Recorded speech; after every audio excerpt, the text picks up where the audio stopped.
It is 11 minutes past 12. You are listening to the Mid Morning Talk on Salam Media with me, Mario Mukonda.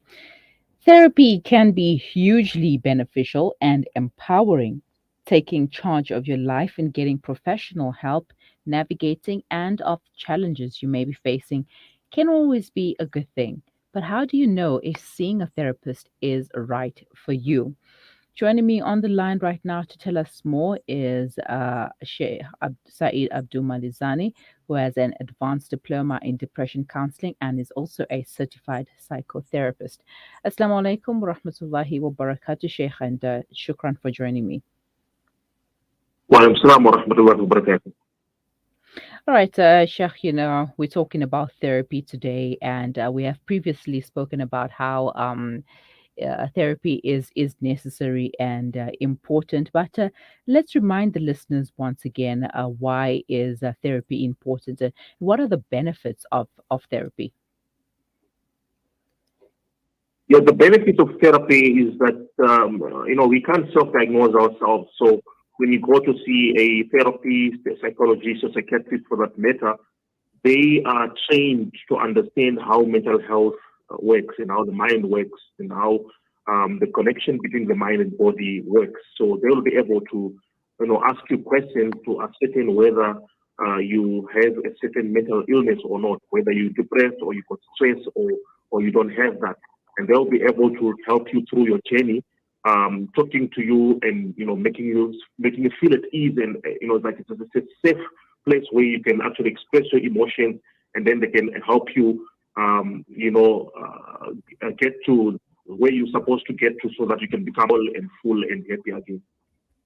hmm Now, what are the signs that one needs to go for therapy or receive counseling? It depends. I think, like I say, it depends with from case to case basis. Generally, we usually, when we talk about therapy, I think we talk about depression. So, Mm. and there is a difference between sadness and depression. So you might be feeling sad today, and tomorrow you might be okay. And depression is one word that people usually abuse. You hear people saying, "You're depressing me," and I'm feeling depressed. And according to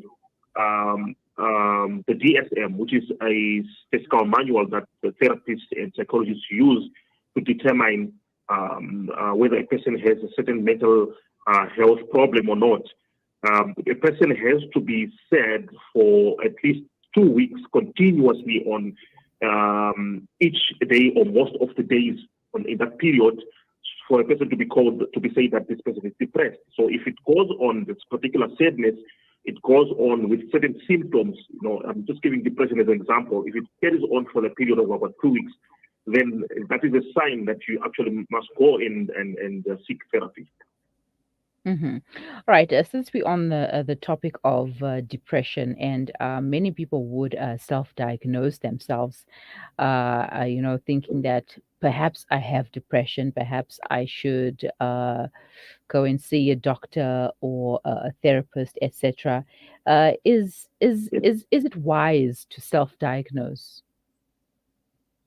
It's not wise to self-diagnose. Actually, with social media nowadays, people self-diagnose via Facebook, via Twitter, even on Google, and they just go and read the symptoms, and they think I have all these symptoms, and then Mm. they think they're already depressed, and actually put themselves in a depressive state by doing that. So I think that it is when you think that you are depressed, you should go and speak to a counselor or a therapist or someone, then a certified person, then they can actually be able to help you understand whether you're depressed or not. But like I said, if it goes on for a period of about 2 weeks, and you're feeling this feeling of being overwhelmed, and you don't enjoy the things that you usually enjoy, and your sleep patterns are disturbed, your eating patterns change, then you can then say, let me go and see a therapist, and they will ascertain whether you are depressed or not. So we shouldn't self-diagnose ourselves, and at the same time, we shouldn't just read posts online and think that, that is me. I fit into that description, so I'm depressed. even if I said I post something as a qualified person, as a certified person, it doesn't necessarily mean that you can read that and say that I am depressed, because you have to go and see a therapist, and it's a one-on-one basis. He has to diagnose you particularly, not that the diagnosis is not an umbrella thing for everybody. Mm, yeah, and I know because as I was doing research regarding this topic, there were a lot of websites popping up that were providing quizzes that one can take Yes. in order to know whether they will need counseling or therapy for that. And there are so many out there, so many of these quizzes that will tell you you're probably depressed, and they will use words like we're probably depressed, perhaps you should go for Mm. counseling, etc. Now, how can one find the right therapist to help them deal with their situation? But hold that thought. We will take a quick break and we'll continue when we return, inshallah. Sure. As some look forward to the blessings and beauty of winter, the less fortunate in South Africa are preparing for the harsh realities that this season may bring. Africa Muslims agencies on the ground distributing blankets, clothing and other essentials to thousands across the country. Sponsor a winter warmth pack for 280 rands. Call Africa Muslims Agency now on 011 834 8685. Spread warmth this winter with Africa Muslims Agency. Give charity without delay, for it stands in the way of calamities. For child-headed households in Bloemendal in the Eastern Cape, the daily diet consists of white bread and a carton of cheap juice or sugar water, known locally as the poppy water diet. Make a difference to that one child or family. The Al-Fida Foundation has over the past 13 years worked on the ground and gathered the largest database in the Eastern Cape region of Muslim Zakah recipients. Phone our offices at 041 484 1288 or visit our website at www.alfida.co.za. The Al-Fida Foundation, your social investment partner in the Eastern Cape. The Syrian crisis has raged for over 4,000 days. 4,000 days of suffering, displacement, hunger, and intolerable insecurity. With your help, Islamic Relief can continue to stand alongside them. Never has your support been so important. Together, we can stand with the Syrian people. We can help them build a better future. Will you continue to stand with the people of Syria? Please, donate now. Breaking stereotypes, moving boundaries, joining hands. Salam Media.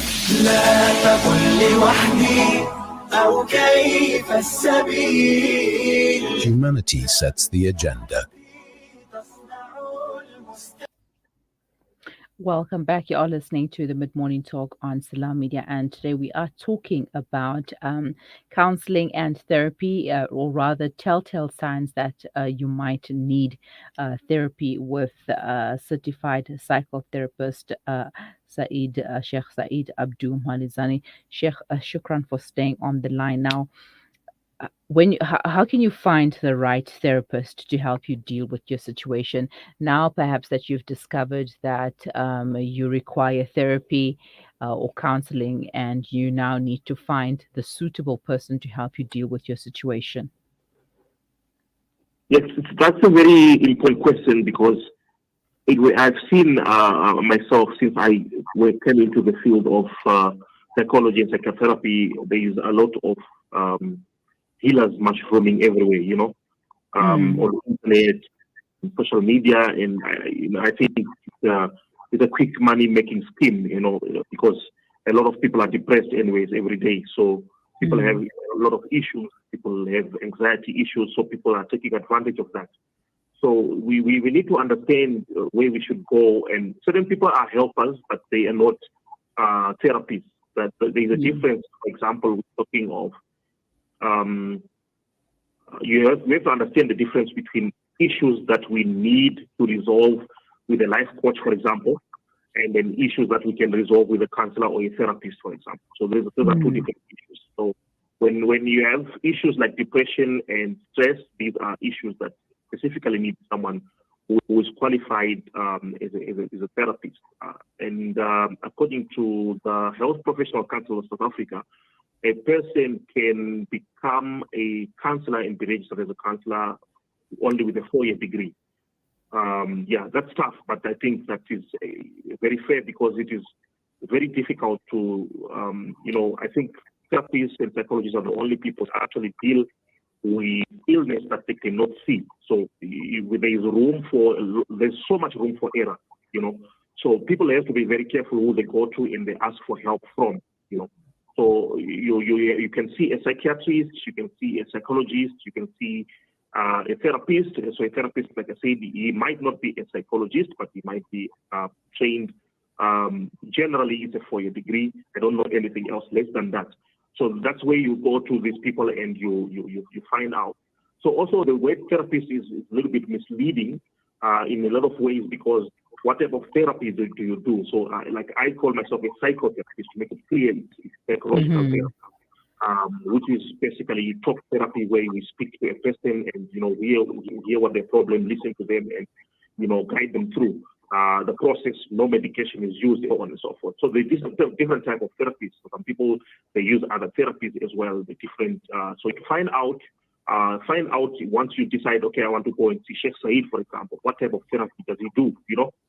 Can he help me to resolve this kind of problem that I have? So you have to do your own research before you go and see a therapist. So it's very, very important. So whatever problem you have, can you be able to resolve that problem? Because also psychologists and therapists, they have specialties, and you have to understand what if this person will be able to help you, for example, with trauma, if you're going to be dealing with trauma, depression, if you're dealing with depression, and so on and so forth. It's very important to do your assessment. Yes, and you raised a very important point there, Sheikh, when you mentioned that there's so many people out there who are claiming to be qualified therapists or psychotherapists like yourselves just for the sake of making a quick buck. And it's really unfortunate and also unfair to the patient who is seeking the help because they're probably not going to end up getting the proper help that they need.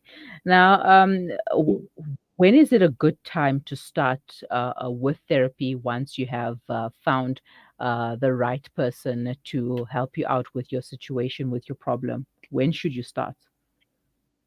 I think the sooner the better, because when we discussing depression, for example, you find that depression goes in stages. So you got this mild depression, then it moves to moderate depression, and then it moves to what they call severe or major depression.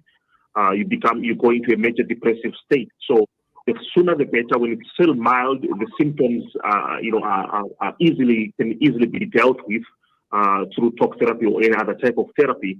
Then from then on, before it goes to being moderate, from being severe or major, because so what happens with severe depression is that everything becomes excessive and increased. From moderate going to severe or major depression, it becomes severe or increased. So you find that one of the symptoms of the depression itself is that a person has these suicidal thoughts and actions and is always thinking or talking about death and dying, for example, and you can find that in depression. So now, if a person moves from mild to moderate, or it becomes excessive, those thoughts become excessive and increase, and it becomes, when it goes to severe or major, also that same ideation also increases. So it is better to deal with the depression at an early stage, or stress or whatever problem at an early as possible.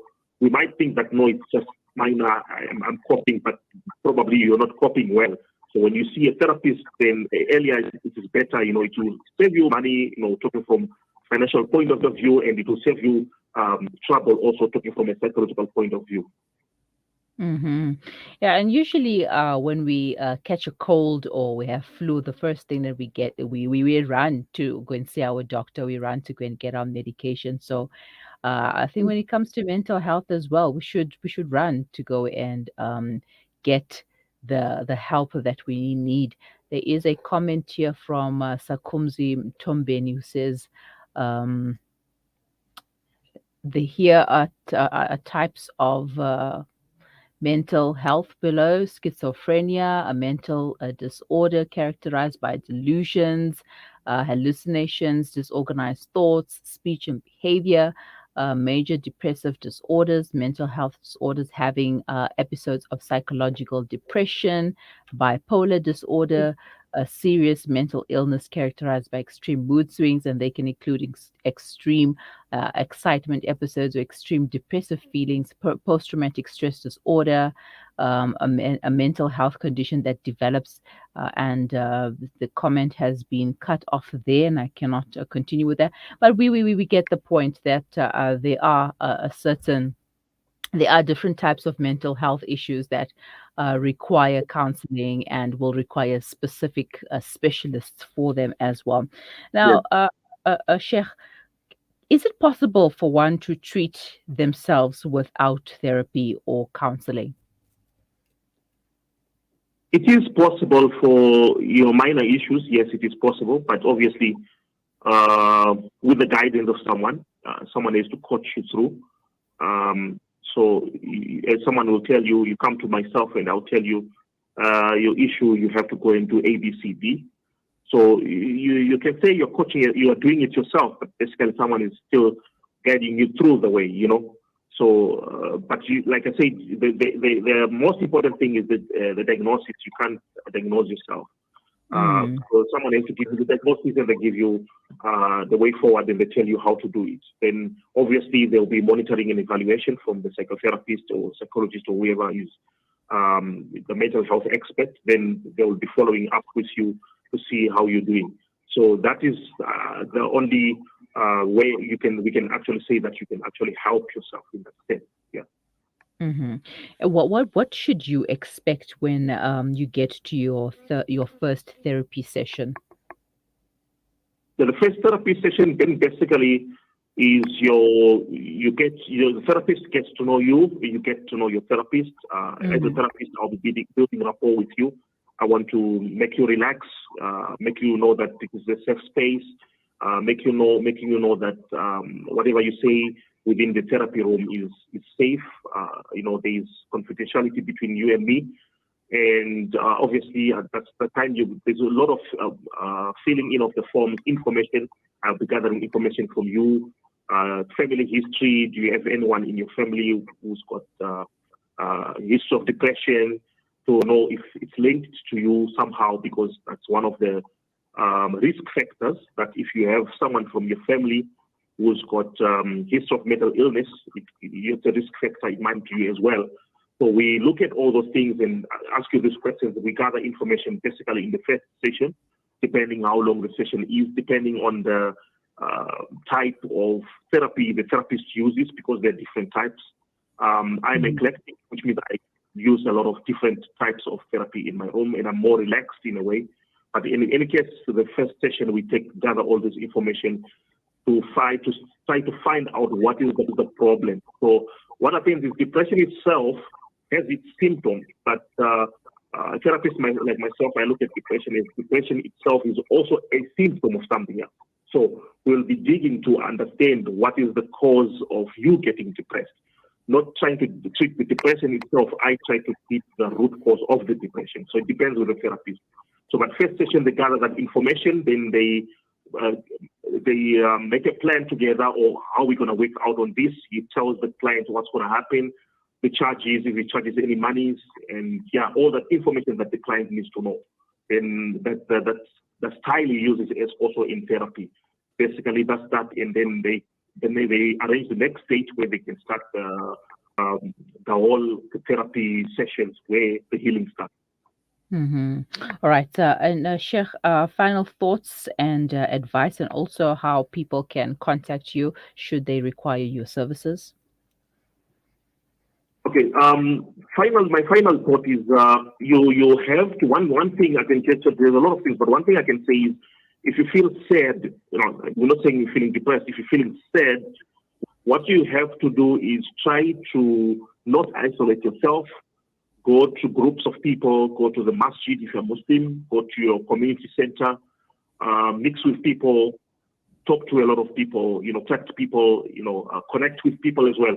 what happens is generally when a person gets depressed, when they speak, when we analyze the speech where they speak, you find that they use pronouns like I and me, like those are personal pronouns. Or they're like as if a person is being selfish. So what happens is a person is if mentally he is taking himself away from the rest of the group. So you have to go back to the group. That's why we would recommend exercises like giving charity, connecting with people, doing the things that have to do with the community, so you become part of the community again. And of course, and another thing we say that don't diagnose yourself. You mustn't a therapist and talk to a therapist. And if you like to get in contact with me, you can find me on my pages, Saeed Malizani and Saeed Malizani Foundation, or you can WhatsApp or call me only on 061 420 4712, 061 420 4712. All right. Jazakallah for your time, Sheikh, and for dissecting this a little bit with us. Jazakumullah khairan. Assalamu alaikum wa rahmatullahi wa barakatuh. Wa alaikum salam wa rahmatullahi wa barakatuh. That was Sheikh Saeed Abduh Malizani taking us through the signs that one would need therapy or counseling.